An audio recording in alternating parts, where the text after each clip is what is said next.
Hi, I'm Vanessa. I'm an artist, and I'm going to show you how to make a pop art portrait. You might be familiar with pop art already. Pop art is a movement that emerged in the UK in the 1950s and then spread globally. The pop art style is bold and bright and sometimes humorous.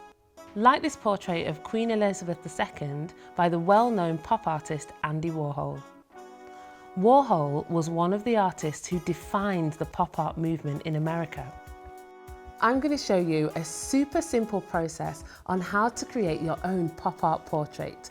All you'll need is paper, a pencil, an image to trace, colourful paint or paint pens, a thick black liner pen, a thin black liner pen, a light box if you have one, or a window if you don't.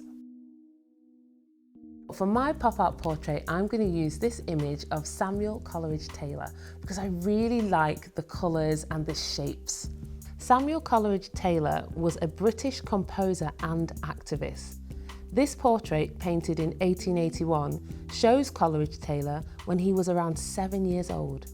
In this portrait, the artist Walter Wallace used oils, but I'm going to use paint pens in my pop art portrait. The first thing I do when creating a pop art portrait is first find my image that I'm inspired by, and then using a piece of paper, a pencil and a light source, I trace the outline. Now I'm using this light box to help me trace the outline, but if you don't have a light box, that's fine. You can always use a window and some tape. Tape your image and your paper to the window and then use the light from the sun to help you trace your image.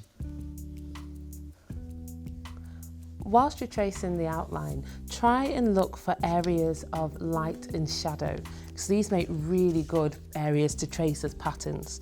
So see here under the chin, there's this lovely area of orange. That would make a great pattern to trace.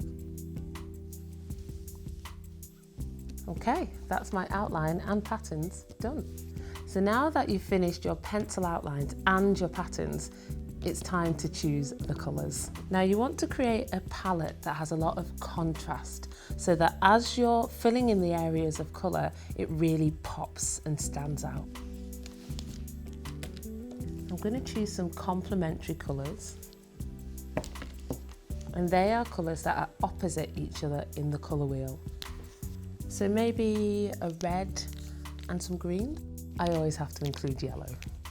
Now, I really like to use harmonious colours in my art, and that basically means colours that are next to each other in the colour wheel. So like yellows, oranges and red, and it makes a really nice harmonious palette. If you are using paint pens, you have to activate them first by shaking them. And then all you do is colour in the different areas.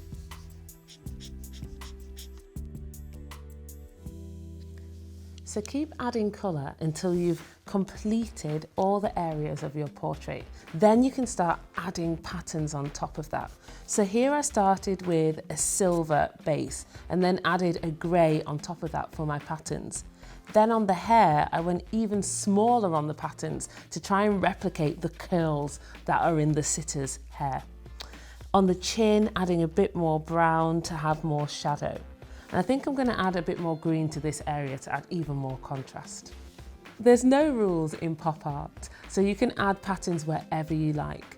On parts of this, maybe to replicate light and shade, but here, it's just for fun. Now the next part is when we really make the portrait stand out, and we do that using a bold black outline. Adding a thick black outline all around the edge helps to separate the figure from the background and helps it to really stand out. Now I'm going to use the thinner pen to add the finer details of the face. So under the chin and around the ears.